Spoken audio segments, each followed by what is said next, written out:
How's it going, everybody? My name is Release Radar, and welcome to my full review on the Steam Deck. I've had this thing for about a full week now, and I'm ready to give you guys my unfiltered thoughts and opinions. So, let's get into it.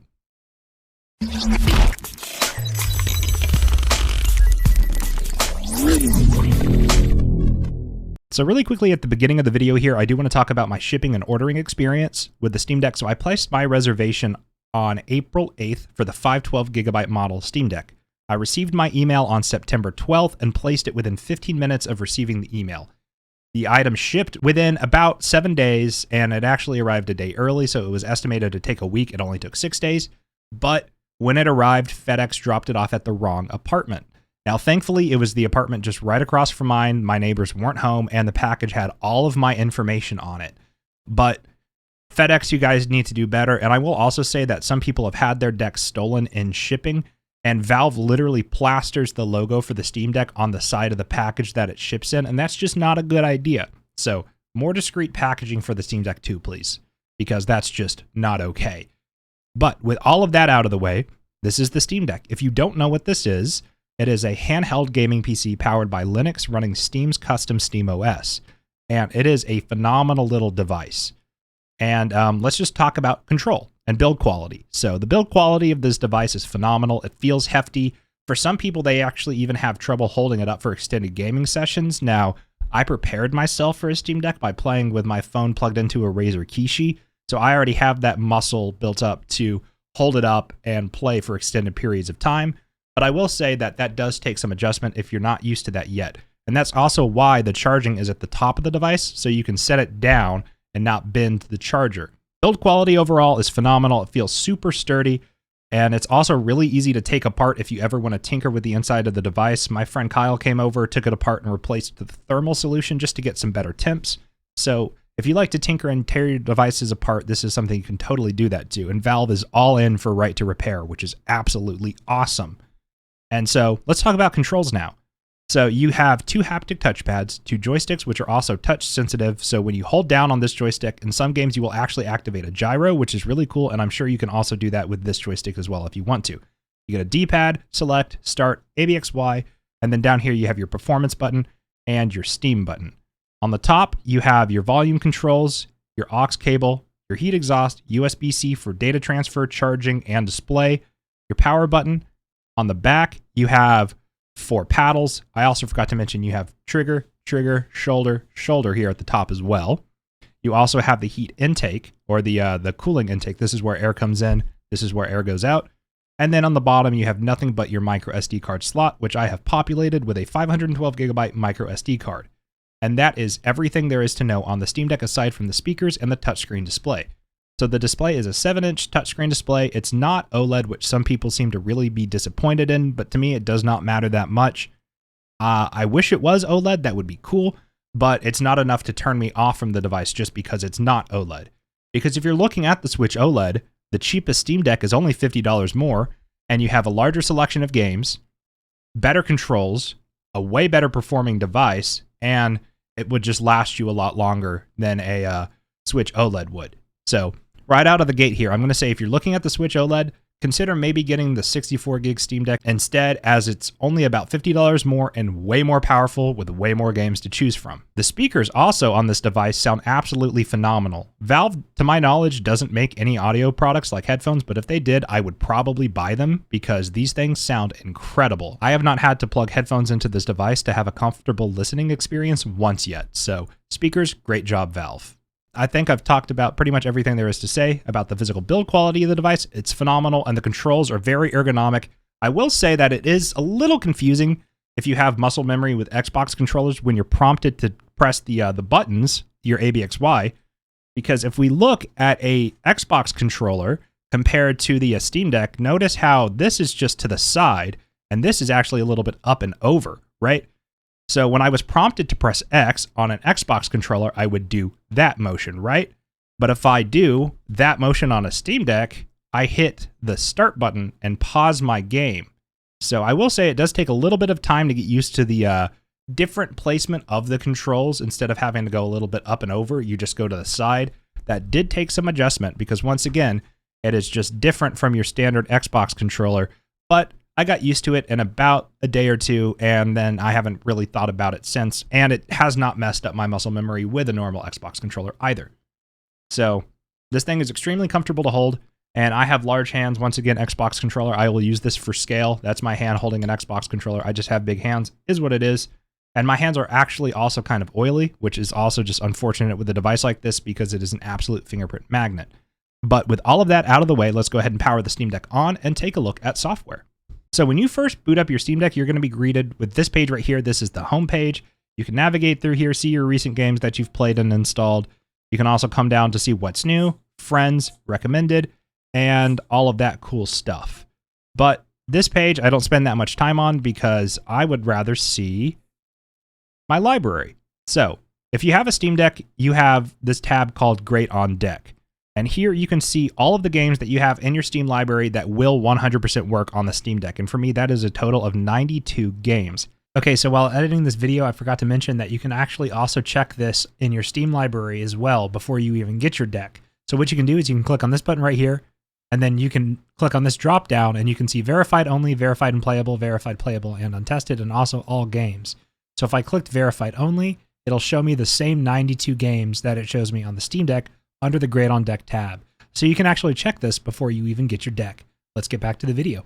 However, that number is not accurate to the actual number of games that will work on the Steam Deck. So if I navigate over to all games, I have 438 games in my Steam library. And if I wanted to go ahead and filter through the games that would probably work on the deck, I can press X and then go up to verified and playable. So instead of only 92 games, now it's 237 games that I can play on the deck. And that is a very big difference. So even still, if I disable this filter here and show all games, I actually have a game installed on my Steam Deck, if I can find it here, that is labeled as unsupported, but does still work. So Valve has tried to go through and give a very easy page full of games that will 100% work on the Steam Deck, and if you just only want to mess with these games and play the games you know will work flawlessly, you can.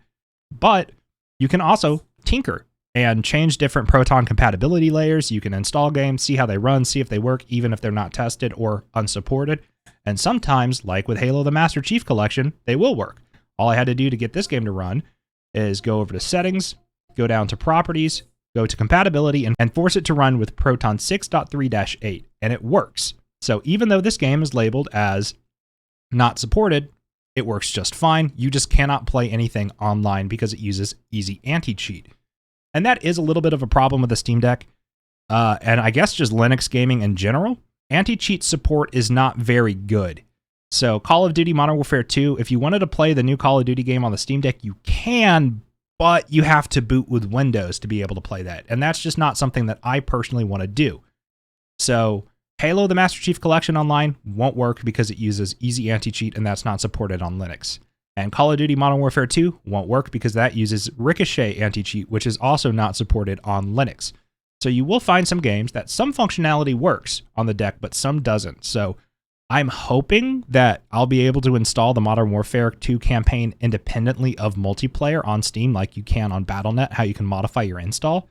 And I'm hoping that maybe the campaign of Modern Warfare 2 will be playable, but not the multiplayer. So I will test that when the game actually launches. But as of right now, Modern Warfare 2 just won't open on the Steam Deck unless you boot it with Windows, which is something other people have done, but that's not something I personally want to do with my deck because I want to use the vanilla deck experience. So once again, I have approximately 92 games that are labeled as Great on Deck, and I have a 27 total installed with a mixture of verified, playable, and unsupported. So there are many different games that are labeled as unsupported that will just work. And Fallout 3 is an example of that. It's labeled as unsupported because it uses that Bethesda launcher that pops up before you play your game, and all you have to do is just click play, and then it just works. And Fallout New Vegas is labeled as playable, even though it does the same thing. So it's a little confusing, but you can take the time to do some research and tinker with stuff, and I'm sure you can get most of your games to work. And so the Steam Deck is an incredible device for gaming. I'm very, very, very happy with its performance so far. But before I talk about game performance, I want to talk about storage. So I have 27 games installed, and this is the 512 gigabyte model Steam Deck with a 512 gigabyte micro SD card. So I have a little bit over a terabyte of storage overall in this thing. And if I go down to settings here and I navigate down to storage, you can see that I have about 137.7 gigabytes free of the 465.3 gigabytes total usable storage in the internal SSD. And then on the micro SD card, I have 66.7 gigabytes free of the 468.2 gigabytes usable of the micro SD card. And you can see the bar right there. The grayed out space is how much storage I have left. And so you can just get kind of an idea of what storage looks like on the Steam Deck. So I'm going to navigate back to my library, and you can see what games I have installed as I scroll down through here. And I have them installed on a mixture of both the micro SD card and the internal SSD. And there are 27 games in total installed, so you can just kind of get an idea of what storage capacity looks like on the deck. Now, I could have picked up a 1 terabyte micro SD card, but those are a little bit more pricey compared to the 512 gigabyte micro SD card. So this was only $80, and a 1 terabyte micro SD card that will actually work with the deck can cost up to $200, and that's just not something that I personally wanted to do. However, if you want to get the 64 gigabyte model Steam Deck and then slap the more expensive micro SD card in here, you can do that. But you do have to remember that the internal storage of the 64 gigabyte model Steam Deck is eMMC. It's not an SSD, so it is just slower overall. I have a total of 27 games installed, and I'm using a fair amount of storage on the deck, but I do have more room to install a couple more games if I wanted to. And the games that I have installed range from huge AAA games like Cyberpunk 2077 to smaller indie games like BattleBlock Theater. So I'm going to go ahead and boot up Cyberpunk 2077, and this is a game that's rated to run at Steam Deck settings. So CD Projekt Red actually made a setting profile called Steam Deck, and that's the one I use on the deck for Cyberpunk. And then I will show you battery life projections to show you what the estimated battery life on a huge AAA recent game like Cyberpunk would be. And then after Cyberpunk, I'm going to test out Grand Theft Auto 5, show you what the battery life would look like on Grand Theft Auto 5. And then I'm going to move over to BattleBlock Theater, which is a much lighter title, and show you what battery life would look like on BattleBlock Theater. So we are booting up here into Cyberpunk 2077. I can't skip this little boot screen, so I will see you guys when the game fully loads. And once again, I do want to hammer down the point that if you're looking at getting a Switch OLED, the Switch OLED would never be able to run Cyberpunk 2077. And while the Steam Deck only runs Cyberpunk at 30 frames, you can play Cyberpunk at 30 frames on the Steam Deck. You can't play it at any frames on the Switch OLED. And the cheapest Steam Deck is only $50 more than the Switch OLED. Now, you wouldn't be able to install Cyberpunk because the cheapest Steam Deck doesn't have enough storage for this game, but you could get a micro SD card, slap the game onto that, and then bam, you're playing Cyberpunk on a handheld, which you just couldn't do on the Switch. But now we are here in Cyberpunk 2077. The game has loaded. I am in the open world, just kind of minding my own business. I'm going to turn it down just so you don't hear the game in the background while I'm doing my voiceover here. But yeah, here we are, Cyberpunk 2077 on the Steam Deck, 30 FPS. And something cool, while I show you the estimated battery life here, is I have my frame limit set to 30 because this game only runs at 30 FPS, so there's no reason to have your frame limit higher than 30. So it basically locks the Steam Deck's display to run at 30 Hz rather than 60 because this game only runs at 30, so it gets rid of screen tearing and stuff like that. And so scrolling up, it looks like my estimated battery life while playing Cyberpunk 2077 on the Steam Deck is about 2 hours, which is actually pretty good. It's a lot better than I thought it was going to be. And then here we have this thing called the performance overlay level. So the reason I call this the performance button is because it brings you to a bunch of different things here. You have your notifications, you have your friends, you have your quick settings, you have your performance settings, you have help, and then I also have a plugin called Decky, and so you can also bring up the keyboard from here. You have this performance overlay level. So you see that FPS counter in the top corner? I can change that to be more information, including a frame time graph, and then I can turn it up even more, and then even more. So if you want to get an idea of what actual real-life performance is on the Steam Deck with some numbers, you can do that with the performance menu. And you can also do things like... Uh-oh, did we crash? I think we might have crashed, boys. You know, the Steam Deck is a tinkerer's toy. Yep, we crashed. So I'm going to leave this in the video because the Steam Deck does just sometimes do that. It crashed. And that's just part of the Steam Deck experience, right? You will get crashes. And there are bugs. So I'm actually going to talk about my bug experience right now because I think this is a perfect time to do so. So the Steam Deck has bugs with it. As you just saw, I was trying to do something as simple as navigate the performance menu while in Cyberpunk, and the Steam Deck just did not let me do that. So battery life while playing Cyberpunk, 2 hours. That's awesome. But now I'm going to talk about bugs. So I had a bug earlier this week where I tried to uninstall Far Cry 2 from the Steam Deck because I want to make another benchmark video for you guys, which, by the way, if you haven't seen that, I made a benchmark video for the Steam Deck, tested 35 games in total, and it was just a lot of fun. Videos over an hour long. I'm sorry about my aim with controller. It's just not good. I've been playing on mouse and keyboard for so long now, but if you want to go check out that video, you can. I'll have it linked down below in the description and in the top pinned comment. But moving on from that is I tried to uninstall Far Cry 2, and it would open Far Cry 2 in the background, and it would say uninstalling Far Cry 2 in the on the actual display, and I wouldn't be able to do anything. So that is a bug I encountered. I also, as you just saw, have encountered a handful of crashes. I have not crashed more than 10 times. I think that's crash number 5 for me, but it just does happen on the Steam Deck. So this is not a console. This is a gaming PC in a console form factor, is the best way I would describe it, right? You have the ease of use of a console interface, but it is still a PC, and it will crash. But granted, so does the PS5 and the PS4 and the Xbox consoles, right? You get crashes. I crashed on the PlayStation 5 while playing the Modern Warfare 2 open beta, so it just happens. And so, yeah, the Steam Deck will have some bugs, and you will be able to work through them, and it is a little bit annoying, but at the end of the day, being able to play Cyberpunk on a handheld is worth a crash once every 10 times I play the game, right? It's just, it's not even going to crash that much. It's just, I was just trying to make a point there. But crashing does happen. But battery life on Cyberpunk 2077 was estimated to be about 2 hours.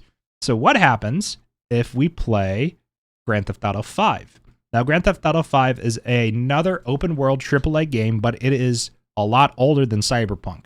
Grand Theft Auto 5 came out about 8 years before Cyberpunk 2077 did. Will an Xbox 360 era AAA open world game run better than an Xbox One era AAA open world game?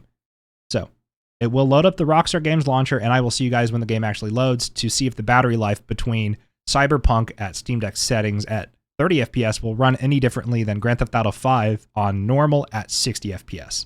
So I will see you guys when the game loads.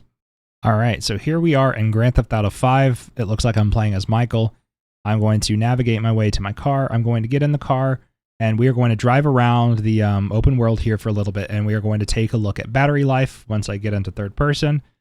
So I'm rendering a lot of stuff on the screen. I'm in a car, and I will be moving fairly quickly. So I want to see what the Steam Deck estimates my battery life to be, and that is why you don't look at your phone while driving. All right, let's get out of there. So I will say that the Steam Deck also does have rumble, similar to a controller. I didn't mention that at the beginning of the video, but it does rumble when you crash into cars and stuff. It's subtle, but it is there, and you can turn it off if you don't want it. So that is an option to you. But so we're in the open world here, and I'm going to open the performance menu, and it looks like our estimated battery life is about the same. So Cyberpunk 2077 is a 2021 AAA open world game, and your estimated battery life is 2 hours, and Grand Theft Auto 5 is a 2013 AAA open world game, and your estimated battery life is about 2 hours and 10 minutes. So, and this is running at 60 hertz, 60 FPS at normal settings, and Cyberpunk was running on the Steam Deck preset at 30. So even though this is an older game, it still will drain the battery life just as fast, pretty much. But let's say you're into indie titles. Something that you can do is you can, let's say you're bored of Grand Theft Auto 5 and you want to play some Battle Block Theater. So you can hit the Steam button here, and something really cool about the Steam Deck is that it actually has this menu right here where you can change your controller settings, you can resume your game, you can view game details, you can look at your achievements and guides to help you beat the game. But then there's also exit game, and it literally will just force quit the game, and it closes it super fast, and it works with all of the games that you have. So here we are in Battle Block Theater. This is a much lighter title than Cyberpunk 2077 or Grand Theft Auto 5. It is a lesser known game than those two, I think. It's still a very well-known game, but it's not as popular as Grand Theft Auto 5, being that Grand Theft Auto 5 is one of the most popular games of all time. But it is a very much smaller and a lot lighter game to play than Cyberpunk or Grand Theft Auto.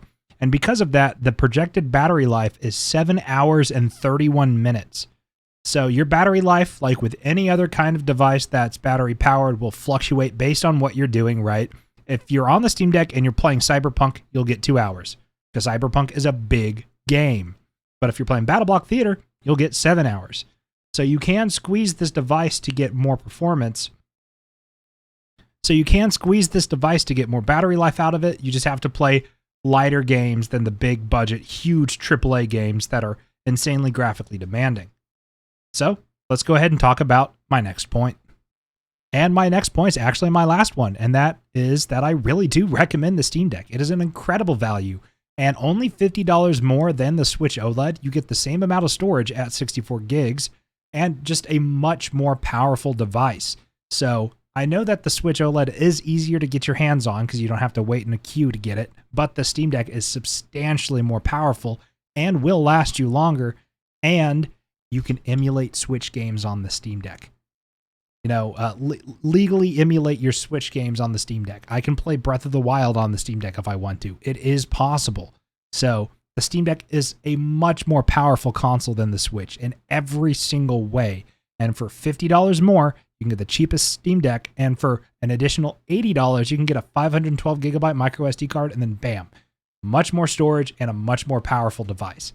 Now, the Steam Deck that I would recommend to the average consumer is the middle tier one. It is $529 and it has a 256 gig NVMe SSD, and it also comes with a carrying case, and it is faster storage than the cheapest one.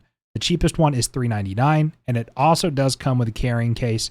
But for the average middle of the road consumer who has a gaming PC maybe with a couple games, but not 400 games like me, I would recommend getting the $529 Steam Deck with 256 gigs of storage and then slapping a 512 gigabyte micro SD card in there for an additional $80. But for people like myself, huge enthusiasts into gaming and PC gaming with huge libraries of games, I recommend picking up the 512 gigabyte Steam Deck. Now, it is the most expensive one at $649 before tax. After tax, it almost costs $700 for me, but I really do recommend it. The anti-reflection glass is amazing. Now, it didn't look that good in this video, but you have to remember, and I'll put a picture up on screen of this, I'm in a recording studio, or I'm in my studio with really bright lights shining directly in my face. So these aren't realistic lighting conditions that you would get out and about while using your Steam Deck. And it comes with the most storage at 512 gigabytes. So I recommend the most expensive Steam Deck at $649 if you are an enthusiast. And that's just my personal opinion. I love this device. It is an absolute backlog crusher. There are so many games that I've never played before that I'm playing for the first time on my Steam Deck, like Fallout 3, and I'm absolutely loving my time with them. So if you are a PC gaming enthusiast, I recommend placing your reservation if you haven't placed it yet. And if you are remotely interested, it costs $5 to reserve your spot to purchase any of the Steam Decks, and it is completely refundable, and those $5 go towards your purchase of the Steam Deck. So instead of $399, it'll cost you $394 because those additional $5 go towards the purchase of the Steam Deck. It's not like Valve makes you pay $5 again once you order, which is really cool. And the biggest selling point for me for the Steam Deck is that my entire Steam library is here. It's not like when you go out and buy a new console, you have to buy all your favorite games again to be able to play them on that console if you want to. With the Steam Deck, your entire Steam library is here. So if you have a big library of games, you can play them on the couch, in bed, on the toilet, on the go, in the car, wherever you would want to.